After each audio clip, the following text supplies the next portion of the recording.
સંકલ્પ welfare foundation દ્વારા ડભોઈ તાલુકાના સાઠોદ ગામ ખાતે સંકલ્પ વિદ્યાલય અને સુખધામ વડીલ વિસામો એટલે કે વૃદ્ધાશ્રમનું સંચાલન કરવામાં આવે છે, જ્યાં આજરોજ વૃક્ષારોપણનો કાર્યક્રમ રાખવામાં આવ્યો હતો, જેમાં ધારાસભ્ય શૈલેષ મહેતાના હસ્તે વૃક્ષારોપણ કરવામાં આવ્યું। આ સંસ્થા દ્વારા બાળકોને ભણવા માટે નિઃશુલ્ક વ્યવસ્થા કરવામાં આવી છે।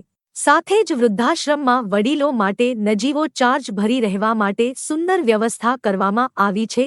વડીલો માટે ત્યાં સુંદર વાતાવરણમાં મહાદેવનું મંદિર, જમવા માટે ડાઇનિંગ હોલ, પ્રાર્થના માટે પ્રાર્થના હોલ જેવી વ્યવસ્થા કરવામાં આવી છે, જ્યાં સિનિયર સિટીઝન વડીલોને શાંતિપૂર્ણ વાતાવરણમાં રહેવા માટે સુંદર વ્યવસ્થા કરવામાં આવી છે।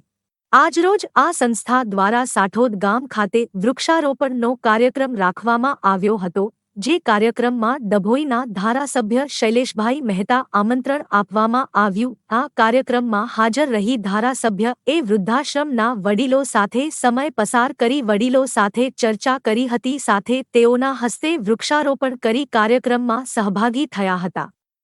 આ પ્રસંગે સુખધામના માલિક સુરેન્દ્રસિંહ રાજગોર તેમજ વ્યવસ્થાપક અંગ્રેજસિંહ સહિત ડભોઈ નગરપાલિકા પ્રમુખ બીરેન શાહ, મહામંત્રી અમિત સોલંકી ઉપસ્થિત રહી શિવ સંકલ્પ વેલફેર ફાઉન્ડેશન તેમજ સંકલ્પ વિદ્યાલય સુખધામમાં વૃક્ષારોપણ કાર્યક્રમને સફળ બનાવ્યો હતી। શિવ સંકલ્પ વેલફેર ફાઉન્ડેશન દ્વારા ડભોઈના સાઠોદ ખાતે સંકલ્પ વિદ્યાલય અને સુખધામ વડીલ વિસામો એટલે કે વૃદ્ધાશ્રમનું સંચાલન કરવામાં આવે છે। આજે અહીંયા વૃક્ષારોપણનો કાર્યક્રમ હતો। સાથે જ આ સંસ્થા વડીલોને રહેવાની એટલી સુંદર વ્યવસ્થા રાખેલી છે, સાથે મહાદેવજીનું સુંદર મંદિર પણ છે,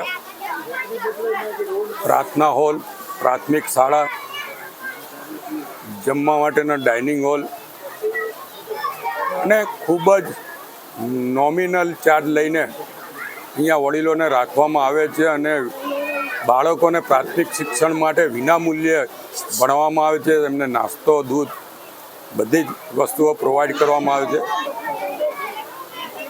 આ સંસ્થામાં આજે વૃક્ષારોપણના બહાને આવવાનું થયું, વડીલોની સાથે મળવાનો મોકો મળ્યો, એમના આશીર્વાદ લેવાનો મોકો મળ્યો। સોમવારના દિવસે અહીંયા મહાદેવના દર્શન કરવાનું એ મળ્યો અને ભારતીય જનતા પક્ષ દ્વારા પણ હમણાં વૃક્ષારોપણને પ્રાધાન્ય આપીને એક વૃક્ષ મા કે નામનો કાર્યક્રમ પણ રાખવામાં આવ્યો છે, એટલે વૃક્ષારોપણના પણ સહભાગી થવાનું મળ્યું। ખૂબ જ સુંદર વ્યવસ્થાઓ આ સંસ્થામાં છે।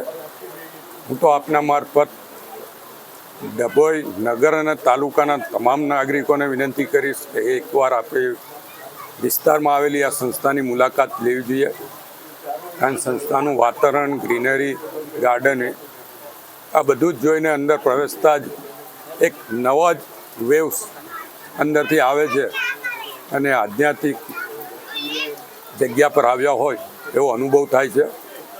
આ સંસ્થામાં જે રીતે આજે કાર્યક્રમમાં બોલાવે એ બદલ સંસ્થાનો તો આભારી છું જ, સાથે સાથે જ અહીંયા જે વડીલો છે એમની સાથે મળીને પણ આનંદ થયો।